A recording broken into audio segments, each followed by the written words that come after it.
Hi viewers, I am Muzaffar Ali and welcome to पढ़ो पढ़ो और सीखो। अॼु शुरू कंदासीं सिंधी ॿारनि किताब जो सबक़ चोथों, पर उन खां पहिरीं लफ़्ज़ कीअं कीअं ठहनि था हिन सबक़ जा उहे ॾिसंदासीं। त हिन सबक़ में जेके आवाज़ ॾिनल आहिनि उहे ॾिसूं था, उनखे पोइ असां हिन सबक़ खे रवां कंदासीं। पहिरीं असांजा आवाज़ ॾिसंदासीं।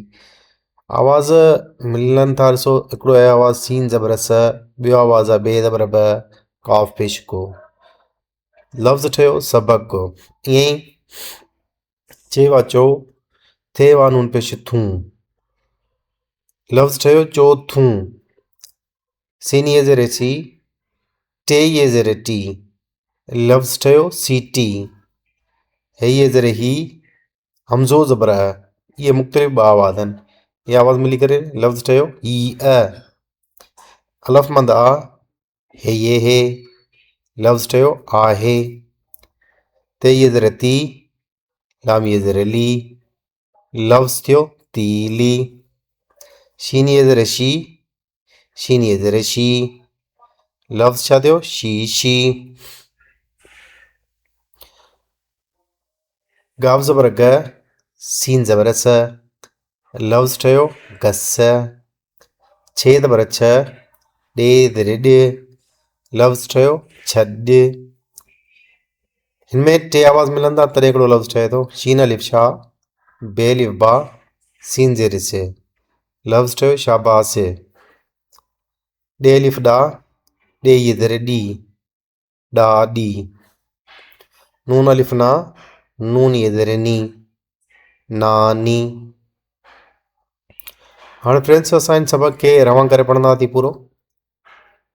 सबक़ चोथों, सीटी।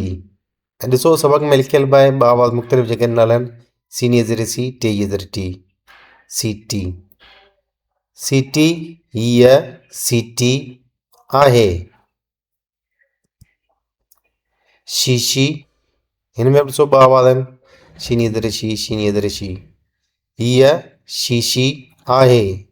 शीशी हीअ शीशी आहे। तेईअ ज़ेरे ती, लामीअ ज़ेरे ली। हिन में बि ॾिसो ॿ आवाज़ आहिनि। तेईअ ज़ेरे ती, लामीअ ज़ेरे ली। तीली। तीली में बि ॾिसो ॿ आवाज़ आहिनि। तेईअ ज़ेरे ती, लामीअ ज़ेरे ली। इहे असां आवाज़ पढ़ी आया आहियूं। लफ़्ज़ ठहियो तीली। तीली हीअ तीली आहे। गस, छॾ, शाबास, ॾाॾी, नानी। गस, छॾ, शाबास, ॾाॾी, नानी। फ्रेंड्स वीडियो पसंदि आई आहे त असांखे कमेंट करे ॿुधाइजो। जेकॾहिं का ग़लती थी हुजे तॾहिं बि कमेंट करे ॿुधाइजो। ऐं जेकॾहिं वीडियो पसंदि आई आहे त लाइक कजो। ऐं जेकॾहिं अञा वधीक पसंदि आई आहे त दोस्तनि सां शेयर कजो। जेकॾहिं अञा बि वधीक पसंदि आई आहे त असांजे चैनल खे सब्सक्राइब कजो। वधीक वीडियो ॾिसणु न विसारींदा।